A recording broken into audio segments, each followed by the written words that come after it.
graphs of quadratic equations. You really should understand first the look of the graph of a quadratic equation. And what I have drawn on the board here is the graph of y equals x squared. And I'd actually like you to turn to page 634 in your book with me, because there are several things I'd like to point out to you there. First of all, again, this is the graph of y equals x squared, and I'd like to basically read right from the book for you, because it's got some really important information, and it's below example 1 in section 5. It says all quadratic functions have graphs similar to the one as I've got on the board, and they're called parabolas. So think of a satellite dish, if you will, and quadratic equations are a U-shape. Sometimes they open up like this one, and sometimes they open downward, and we'll see as we go along when they open in each direction. It says they are cup-shaped curves that are symmetric with respect to a vertical line known as the parabola's line of symmetry. In this case, the vertical line is the y-axis. I have this equation, y equals x squared. If I were to fold this as a piece of paper in half, I get a reflection about that y-axis, or its line of symmetry.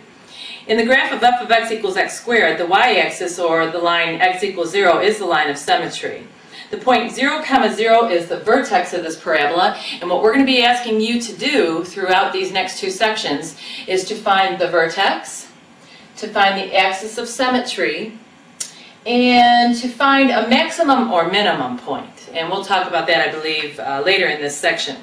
The other thing that I'd like you to know about the graphs of quadratic equations, this is the graph of y equals x squared, and basically you can graph any equation with a table. In other words, for this particular equation, if I put 0 in for x and square it, I get 0 out for y. If I put 1 in for x and square it, I get 1 out. And if I put 2 in for x and square it, I get 4 out. Well, likewise, if I put a negative 1 in for x and I square a negative 1, I'm going to get a positive 1 out. And when I put a negative 2 in for x and square it, I'll get a positive 4 out. And these are the 5 ordered pairs that I've plotted for this graph right here.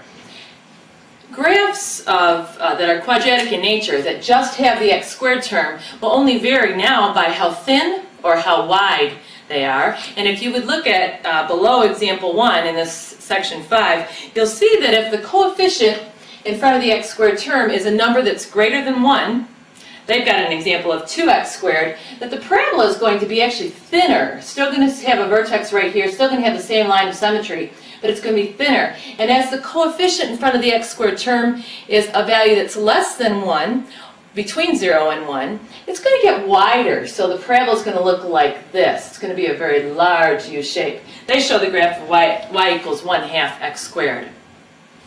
If you would look also on page 635, in the blue box towards the bottom, it says the graph of f of x equals ax squared, or y equals ax squared, is a parabola with x equals 0 as its line of symmetry.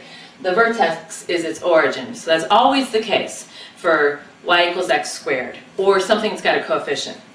If a is greater than 0, the parabola opens up. So that's what we have here.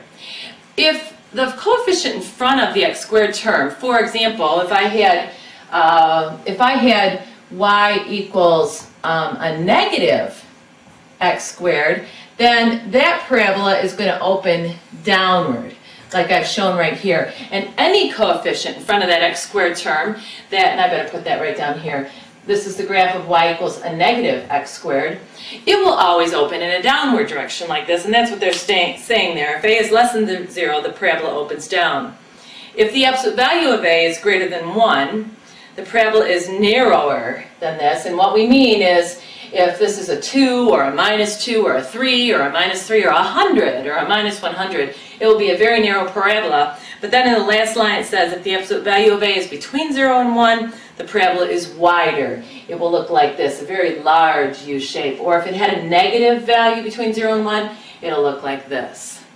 Let's go on in our next example, and we'll graph one.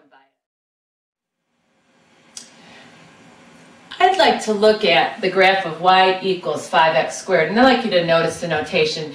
Either of these is appropriate. Y equals 5x squared, f of x equals 5x squared are the same. It's the same notation for a function.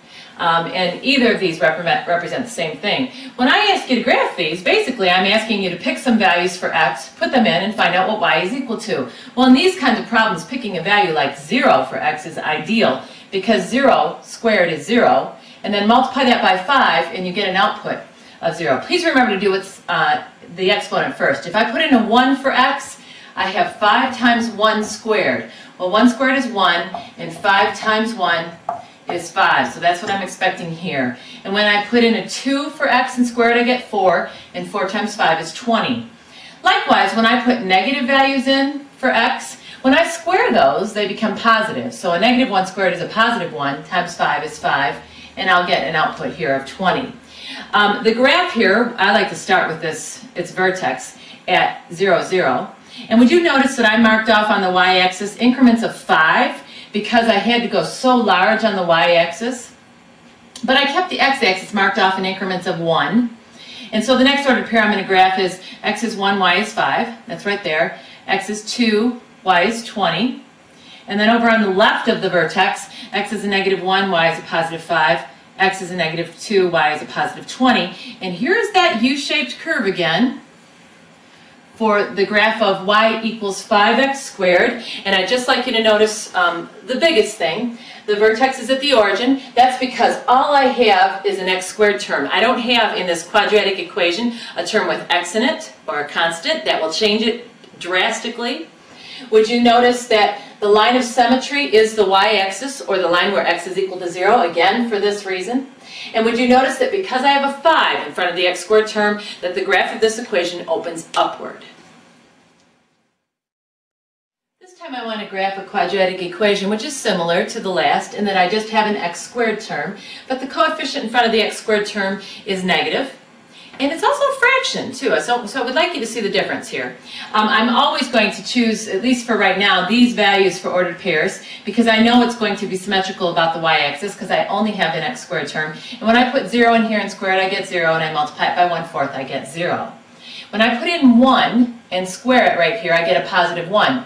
And 1 times a negative 1/4 is a negative 1/4. When I put a 2 in, and I'll write this one down, and I square the 2, 2 squared is 4, so I have a negative 1/4 times 4 over 1, if you'll allow me to do that, and the 4's cancel out, and what I have left is a negative 1. When I do this in reverse on the other side of 0, if you will, when I take a negative 1 and square it, I get a positive 1 again, and I multiply that by a negative 1/4, and I get that same value, and of course the same thing happens here. Let's graph these ordered pairs. Here's my vertex, x is 0, y is 0.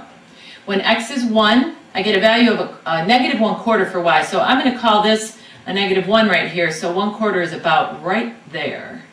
And when x is 2, y is a negative 1. So that's this point. And on the other side, when x is a negative 1, y is a negative 1/4. And when x is a negative 2, y is a negative 1. And here is the graph of the parabola that represents y equals a negative 1/4 x squared. Would you notice a couple of things here? It opens downward because of the negative number in front of the x squared term. That's always going to be the case. Would you notice its line of symmetry is about the y-axis, or where x is equal to 0. And this curve has a maximum point. We're going to be looking at finding minimums and maximums. If I've got a negative sign in front of the x squared term, then it's going to have a maximum point. If I have a positive sign in front of the x squared term and it opens like this, then I'm going to have a minimum point. So we'll be talking about that as we look at the next few problems. Quadratic equations can often be written in the form of a binomial squared. As a matter of fact, I have written here the next problem I'd like to graph. It's f of x equals x plus 1, that binomial squared. The reason we do this is to allow ourselves to find our axis of symmetry, our vertex, our minimum, our maximum point. It makes it very, very simple because there's a pattern that repeats itself. And so the kinds of problems that we're going to look at now in the next couple are in this form. It is where I have a constant in front of the x squared term, but I factored that trinomial into this binomial squared. But anyway, an a value is coefficient of the x squared term. If I FOILed this out, I would have an x squared term. So I'm going to use a constant of 1, so I've not put anything in front of this binomial. And I'm going to take a look at the graph of this function. So first of all, you know how I picked a few minutes ago, I picked 5 values to graph a quadratic equation? I'm going to ask you to pick a value for x that will make this, what's inside the parentheses, equal to 0. Well, that's a negative 1. A negative 1 plus 1 is 0. That's the first value that I'm going to graph, because I know then that a negative 1 plus 1, which is 0, and 0 squared is 0. It's an easy point to find. That's why I picked that one. And then what I do is I go on either side of that, up a couple and backwards a couple, and find the y values for those values for x. So when I put in a 0 for x here, 0 plus 1 is 1. 1 squared is 1. When I put a 1 in, 1 plus 1 is 2. 2 squared is 4. It just makes it very convenient, very small numbers, very whole numbers, very, very nice to work with. A negative 2 plus 1 is a negative 1, and then I want you to square that. It gives you a positive 1. You're going to see with parabolas that you get reflection about this point. So where I had 1 here, I'll have 1 there. When I put a negative 3 in for x, a negative 3 plus 1 is a negative 2. And when I square that, I get a positive 4. Again, here's that reflection. So that's why I'm patterned about this. Now I'm going to plot my vertex first. When x is a negative 1, y is 0. That's that point. When x is 0, y is 1. When x is 1, y is 4. And then on the left-hand side, when x is a negative 2, y is 1. And when x is a negative 3, y is 4. So I go ahead now and I sketch that quadratic equation. Because there is a 1 in front of this binomial, it opens upward. I'd like you to notice, if you would please, this line of symmetry.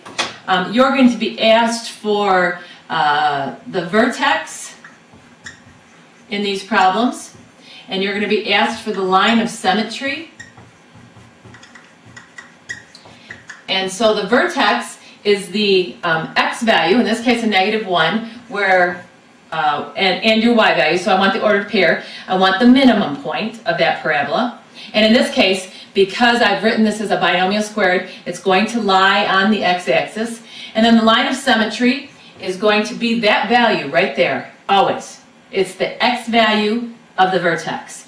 It's going to be the value in this case where x equals a negative 1. That line represents x equals a negative 1. And that's all you need to tell me here is its vertex. Again, gotten by making this equal to 0. You'll find that vertex. And the line of symmetry is always this point because that's at its vertex. Let's look at another quadratic equation. Here's the equation I'd like to look at. F of x equals 3 times x minus 2, that quantity squared. And I'd like to ask you again to focus on the value for x that will make this, what's in the parentheses, equal to 0. Well, that's a 2. And then I'm going to look at 2 values on either side of this to get a good look at the parabola. So 2 minus 2 is 0, 0 squared is 0, 0 times 3 is 0. That is going to be my vertex all the time. In this case, I would say the vertex of this parabola is where x is 2, y is 0. I need you to start noticing something. When I can get a quadratic equation in this form, my vertex is going to take the opposite of this sign for my x value. See, I have a minus 2 here. My vertex for x is a positive 2. Notice that from now on. Then I'm going to look at using a 3 and a 4 because they're on the right side of that. So 3 minus 2 is 1. 1 squared is 1. And then 3 times 1 is 3. When I put in a 4 here, 4 minus 2 is 2. And I'll square that, that's 4. And then I'll multiply that by 3, that's 12. And then I'm going to try the values that are less than 2 incrementally. So when I put in a 1 here and subtract 2, I get a negative 1. I'll square that, that's a positive 1. I'll multiply that by 3, that gives me 3, that gives me this value. And automatically I can see I'm going to get 12 for that value. Again, here is going to be my vertex. X is 2 and y is 0. On either side of that right here, x is 3, y is 3. Here's one of the ordered pairs. Over here, x is 1, y is 3. I don't have enough room to show this ordered pair and this ordered pair, but I do know that this parabola goes up like this. It's a little bit thinner because I have a 3 in front of my x squared term instead of a fraction. I see that my line of symmetry is right here. And so you would say to me that your line of symmetry is where x equals 2. So lo and behold, look at this right here and this right here. They match. The vertex, the x value for the vertex and the line of symmetry are the exact same thing. In a bit, we're going to ask you what the minimum value is, but we're going to move it off the x-axis in order to do that. I need you to look at an equation in this form. The 3 makes it open up. The minus 2 gives me a positive 2 for the vertex where y is equal to 0, and that's my line of symmetry. That is a pattern that is always going to occur. Let's now look at the graph of the quadratic equation. F of x equals a negative 2 times x plus 5, that quantity squared. And let's just decide what the axis of symmetry is, what the vertex is, if it opens up or if it opens down, and let's just sketch this. Now, mind you, when you graph this for me, I would like you to give me some ordered pairs. I would like you to complete the table, but I want you to see the pattern now. First of all, the coefficient in front is a negative 2. That means that I'm going to be looking at a parabola that opens downward like this. Also, I don't know if I mentioned this, you should be putting arrows on the ends of your parabola to state that they continue on infinitely. The opposite of 5 is a negative 5. That tells me that the vertex is going to be at a negative 5 comma 0, and the line of symmetry is going to be at a negative 5 as well. So if I come on over here to this point, this line right here is my axis of symmetry for the graph of this parabola. Because of the negative sign, I know it opens down, and because this number is greater than 1, its absolute value is greater than 1, it's a fairly skinny parabola, if you will. Now again, I didn't plot any ordered pairs, but that's a look at this equation without doing anything, without completing any tables. I could have done that. I could have picked a negative 5, put it in there for x. Negative 5 plus 5 is 0. 0 squared is 0. You know, we get 0 here. And then I could have put in a negative 4 and a negative 3 and a negative 6 and a negative 7 and gotten similar results like I've gotten in the past. I'm not going to bother. But had a look at this picture and a look at this vertex and this line of symmetry. You need to be able to do, look at this equation and give me the vertex and the line of symmetry and graph it and create a table of values. Okay, this is the function that we're going to graph now, and what I need you to see is that we're going to add, and I forgot the letter that we use, I believe it's the letter C right here. I'm going to stop and check my book for just a minute.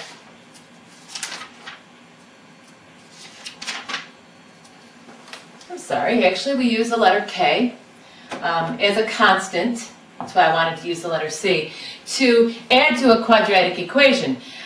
So it's going to affect some of these things right here.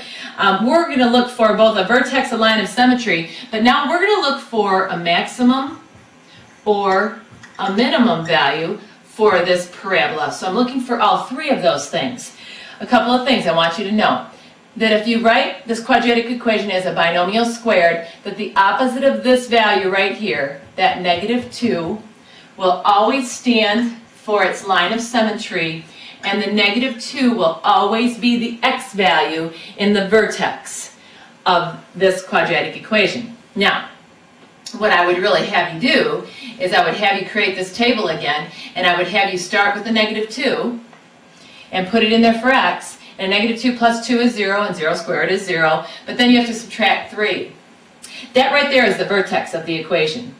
And so, well, I won't graph that yet. Let's go ahead and look at some points on either side. So a negative 1 and 0, and then a negative 3 and a negative 4. When I put a negative 1 in here for x, a negative 1 plus 2 is a positive 1 squared minus 3. 1 squared is 1. When you subtract 3, you get a negative 2. When I put a 0 in here, 0 plus 2 is 2. So I have 2 squared, which is 4, and subtract 3 gives me 1. And when I do the same thing over here, a negative 3 plus 2 is a negative 1, but I'm going to square that, so that's a positive 1. And then I subtract 3, and I get the same value, and here I'll get the 1 that I got down there. So let's graph this. X is a negative 2, y is a negative 3. That's the vertex of this parabola right here, because I was able to make what's in the parentheses equal to 0. When x is a negative 1, y is equal to a negative 2. That's this value. And when x is 0, y is 1. So here's that value. So it looks like this parabola goes like this, and I expected that because the number in front of the parentheses is a positive 1, If it's positive, it will open upwards. When x is a negative 3, y is a negative 2. That's this ordered pair. When x is a negative 4, y is a positive 1. And in this direction, the parabola will go up like that. What I need you to tell me in all of these problems is what its vertex is. And I need you to know that the vertex is going to be at this point right here, where we made what's in the parentheses equal to 0, and that value right there will define the y value of the vertex. So a negative 2 comma negative 3. The line of symmetry is this negative 2. That's because this reflects about that point right there. And the maximum or the minimum, all I'm looking for is the y value right here. And right here on the y-axis, I have a y value that's equal to a negative 3, or we would say, in this case, we would probably say that the minimum output for this function is a negative 3.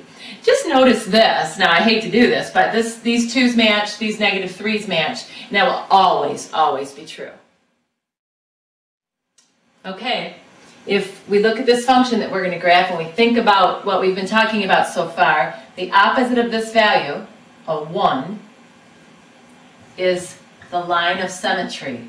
That is the value I'm going to put into this equation at first in order to find my output. But it also tells me that I expect this quadratic equation to reflect over that line right there. When we do put this in, 1 minus 1 is 0. 0 squared is 0. 0 times a negative 4 is 0. Then we add 3 to it. That right there again is the vertex. So again, I would have this already at this point. Please remember that I said to you that the x value in the vertex is the opposite of that. The y value is always the same as that. Next, I'm going to look at values on either side of that vertex. So when I put a 2 in here, 2 minus 1 is 1. 1 squared is 1, and then I'm going to multiply it by a negative 4. So I have a negative 4 here, plus 3 gives me a negative 1 is my output. When I put a 3 in here, 3 minus 1 is 2, 2 squared is 4. A negative 4 times 4 is a negative 16. When I add 3 to that, I get a negative 13. That's going to be my output for y. And vice versa, then I'll have a 1 here and a negative 13 here. And I'll plot these ordered pairs. The center one right here, when x is 1, y is 3. So that's right here. When x is 2, y is 1. When x is 3, y is a negative 13. It's way down here somewhere. Over here, when x is 0, y is 1. And when x is a negative 1, y is way down here somewhere. So it's a parabola that goes like that and like this. All right. Again, I'm looking for this vertex. I have found it. It's where x is 1, y is 3. The line of symmetry where this reflects is where x is equal to 1. And the maximum value in this case, before it was a minimum, the maximum value is y is equal to 3. And we'll just say max is 3. This is the conclusion of section, the 5th section in this chapter, graphing quadratic equations, when you have either just an x squared term, or you have this written as a binomial squared plus or minus a constant with a coefficient in front. In the next section, we're going to graph quadratic equations where they're in standard form. And what we're going to do is we're going to force them into this form by completing the square. You learned how to complete the square at the beginning of the chapter to learn how to solve a quadratic equation.